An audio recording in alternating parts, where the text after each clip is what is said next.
पिछले एपिसोड में हमने देखा था डोमिनिक अपनी रेड स्पोर्ट्स कार को मैंशन के पार्किंग लॉट में पार्क करता है और घर वापस आता है टेंशन में और काफ़ी मिस कॉल्स के बारे में पूछता है। उसकी मॉम थोड़ी गुस्से में होती हैं, लेकिन फिर उनकी बात से पता चलता है कि लीन को ऑफिशियली ओमेगा डिक्लेयर किया गया है। ग्रैंडपा जो कामली बैठकर बातें समझाते हैं, रिवील करते हैं कि कैलेट ने रोमनॉफ कॉप का प्रोजेक्ट फेल कर दिया, घर को उनके नाम पर प्लेज कर दिया और अब लीन की शादी उसके सन से करनी पड़ेगी। डोमिनिक शॉक और डिसबिलीव से रिएक्ट करता है, कहकर दैट्स इम्पॉसिबल। पूरी सिचुएशन को समझने की कोशिश करता है। अब आगे सीन अब टेरेनो मैंशन के अंदर गर्मी पकड़ रही है। डोमिनिक का चेहरा एक अजीब मिक्स ऑफ इमोशन से भरा हुआ है, कंफ्यूजन, टेंशन और एक थोड़ी सी गिल्ट। उसके दिमाग में कल के हॉस्पिटल का इंसिडेंट और लीन का बिहेवियर फ्लैश होता है। डोमिनिक खुद से बोलता है, लीन कल हॉस्पिटल में जब मैंने तुमसे पूछा था तो तुमने सिर्फ अनीमिया कहा, लेकिन अब ये ओमेगा का सच। उसकी आवाज़ धीमी है, लेकिन गुस्से का एक हल्का रंग उसके टोन में है। डोमिनिक के अंदर एक नई डिटर्मिनेशन दिख रही है। उसका चेहरा थोड़ा कॉन्फिडेंट लग रहा है जब वो बोलता है, मैं रोमनॉव्स का डील ख़त्म करने का एक सॉल्यूशन ज़रूर ढूंढ लूँगा। लीन उसके साइको बेटे से शादी नहीं करेगा, मैं कुछ भी करके उसे प्रोटेक्ट करूँगा। डोमिनिक थोड़ा सोचता है, उसका चेहरा एकदम सीरियस लग रहा है। तो अगर ग्रैंडपा एकदम से अपना मन बदल लें और एग्री कर लें तो क्या होगा? फिर एकदम से उसकी आंखों में एक प्रोटेक्टिवनेस का स्पार्क आता है। उसका चेहरा और सीरियस हो जाता है और वो कॉन्फिडेंटली बोलता है, मैं लीन को यहाँ से ले जाऊँगा। दादाजी के चेहरे पर एक गुस्से और डिसअपॉइंटमेंट का असर दिख रहा है। उन्होंने गुस्से से डोमिनिक की तरफ देखा और सख्ती से बोले, अपने शब्दों को ध्यान रखो। तुम अपने ही दादा के बारे में इतना बुरा कैसे सोच सकते हो? जैसे वो डोमिनिक के एटीट्यूड से काफ़ी हर्ट हो गए हों। डोमिनिक अपनी बात को कामली समझाते हुए बोलता है, दादाजी आप गलत मत समझिए, मैं बस अपना पॉइंट क्लियर कर रहा था। वो अपने थॉट्स को गैदर करते हुए विंडो के पास खड़ा देखता है और सॉफ्टली अपने मन में बोलता है, लीन के साथ बात करने के बाद मुझे कैलेट से मिलना ही पड़ेगा। उस बंदे को अपने एक्शंस की जिम्मेदारी लेनी होगी। ये सब अब नहीं होना चलेगा। उसकी माँ जो ये सब देख रही थी, अपने आप को ही सॉफ्टली बोलती है, ये लड़का किस पर गया है ये? उनका टोन थोड़ा एग्जैपरेटेड था, पर उसमें एक अफेक्शन भी छुपी हुई थी। डोमिनिक एक डीप थॉट में स्टेयर्स के ऊपर जा रहा होता है और उसका दिमाग में एक ही सवाल बार बार घूम रहा होता है, लीन ने मुझसे झूठ क्यों बोला? क्या वो मुझ पर इतना भी ट्रस्ट नहीं करता? डोमिनिक हॉलवे में लीन के रूम की तरफ जाता है। लीन, वो सॉफ्टली उसका नाम लेता है, लेकिन जवाब नहीं मिलता। एक हल्की सी साय के साथ डोमिनिक फिर डोर नॉक करता है। लीन, वी नीड टू टॉक। अब की बार उसकी टोन थोड़ी फर्म थी, जैसे समझाने की कोशिश कर रहा हो कि ये कन्वर्सेशन अवॉइड नहीं की जा सकती।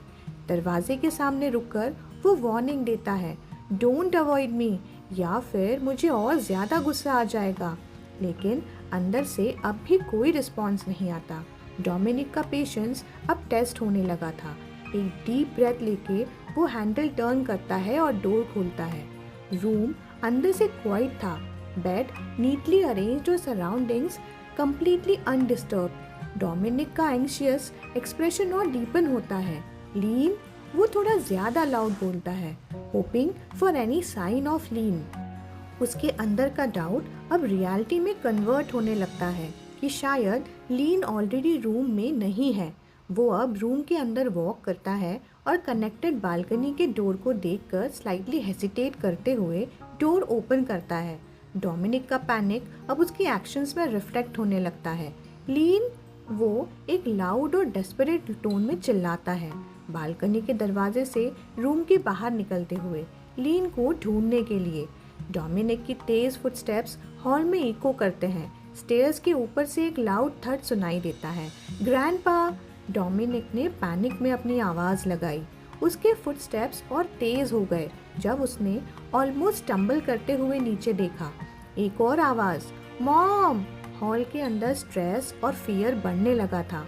एक शार्प डिक्लेरेशन ने सबकी दिक्कत अट्रैक्ट की। लीन अपने रूम में नहीं है। नीचे हॉल में लीन की मॉम और ग्रैंडपा एक दूसरे की तरफ देखे, उनके चेहरे पर क्लियर वरी और टेंशन दिख रहा था। मीनवाइल लीन टेरेनो मैंशन के गेट के पास खड़ा जल्दी से एक टैक्सी को वेव करता है। उसके हाथ थोड़े कांप रहे हैं और सांस भी अनइवन है। High medical royal hospital please, वो अर्जेंसी के साथ बोलता है। ड्राइवर एक क्विक नोट देता है और डोर खोलता है। लीन टैक्सी में बैठता है। उसके दिमाग में थॉट्स बिल्कुल स्टॉर्म की तरह चल रहे होते हैं। टैक्सी के अंदर लीन खिड़की के बाहर ब्लैंकली देखता रहता है। बाहर के ऑटमन के रंग बस एक ब्लर बन जाते हैं। ड्राइवर कभी कभी रियर व्यू से लीन को देखता है, उसके टेंस वाइब को क्लियरली फील करते हुए। व्हाट द हेल, वो अपने फ़ोन को देखते हुए कंफ्यूजन और वरी से अपना चेहरा टाइट कर लेता है। उसका ब्रो फरो हो जाता है और आंखें थोड़ी सी वाइड हो जाती है जब वो पहले आए हुए मैसेज को दोबारा देखकर सोचता है। उसका हाथ हल्का सा कांप रहा है और वो पढ़ रहा है, उसे क्लियरली डिस्टर्ब्ड है। ये मैसेज मुझे किसने भेजा होगा, वो सोचता है। लीन अपने फ़ोन को टाइटली पकड़ा हुआ है। टेंशन और गुस्से का मिक्स उसके चेहरे पे क्लियरली दिख रहा है। अचानक उसका फ़ोन रिंग होता है और उसका ध्यान नोटिफिकेशन की तरफ जाता है। एक अननोन नंबर। थोड़ी देर हेसिटेट करते हुए वो धीरे से बोलता है, हाँ अननोन नंबर। कॉल कनेक्ट होता है और लीन का गुस्सा अब उसकी आवाज़ में जाहिर होने लगता है। कौन हो तुम? ये मैसेज का क्या मतलब है? तुम्हें लगता है ये मजाक है? उसकी ग्रिप फ़ोन पर और टाइट हो जाती है। फ्रस्ट्रेशन क्लियरली विजिबल है। दूसरी तरफ से एक काम और टीजिंग आवाज़ आती है। वेल यंग मास्टर लीन, तुम मुझे सुबह मिलके इतने एक्साइटेड तो नहीं थे जितने अब लग रहे हो। लीन की आंखें वाइड ओपन हो जाती हैं। उस आवाज़ को तुरंत पहचान लेता है। ये आवाज़ मिस्टर कार्लोस। उसकी डिसबिलीफ उसकी आवाज़ में साफ दिखाई देती है। दिमाग कंफ्यूजन से भर गया है। कार्लोस की टीजिंग टोन अब ज़्यादा एविडेंट हो जाती है। हाँ, मुझे बहुत खुशी हुई कि तुमने मेरी आवाज़ से मुझे पहचान लिया। लीन अपने गुस्से को दबाते हुए रिटॉर्ट करता है, ऐसे मैसेज भेजने का क्या मतलब है? मुझे अपनी फैमिली को बताने का चांस मिले उससे पहले ही टेस्ट रिजल्ट्स रिवील करना क्या ज़रूरी था? कार्लोस की आवाज़ अब टीजिंग और सीरियस टोन पे शिफ्ट हो जाती है।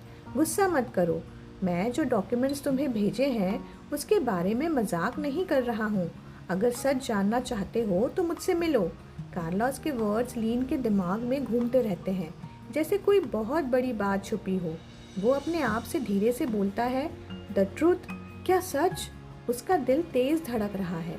मिस्ट्री और गहरी हो गई है और आंसर्स का राज सिर्फ कार्लोस के पास है। लीन हाई मेडिकल रॉयल हॉस्पिटल के बाहर पहुंचता है। बिल्डिंग का इम्पोजिंग स्ट्रक्चर उसके अंदर की टेंशन को और ज़्यादा एम्पलीफाई करता है। कैमरा स्लोली पैन होता है टुवर्ड्स द ग्रैंड हॉस्पिटल, जो क्लियरली बताता है कि बात अब सीरियस है। सीन कट होता है अंदर के एक स्केड्यूल्ड एरिया पर। एक मैन हेसिटेंट टोन में बोलता है, सर वो नहीं आया तो? अगर उसने मैसेज को फेक समझ लिया तो? कार्लोस अपने सिग्नेचर स्प्रिक के साथ शैडो में खड़ा है। सिल्वर बाल हल्की रोशनी में चमक रहे हैं। कॉन्फिडेंस से भरे हुए वो कामली जवाब देता है, वो लड़का स्मार्ट है। मेरे वर्ड्स पहले ही उसे कन्विंस कर चुके हैं और वैसे भी कार्लोस को लायर कहने की हिम्मत किसके पास है? बेड पर जो पेशेंट है उस पर फोकस शिफ्ट होता है।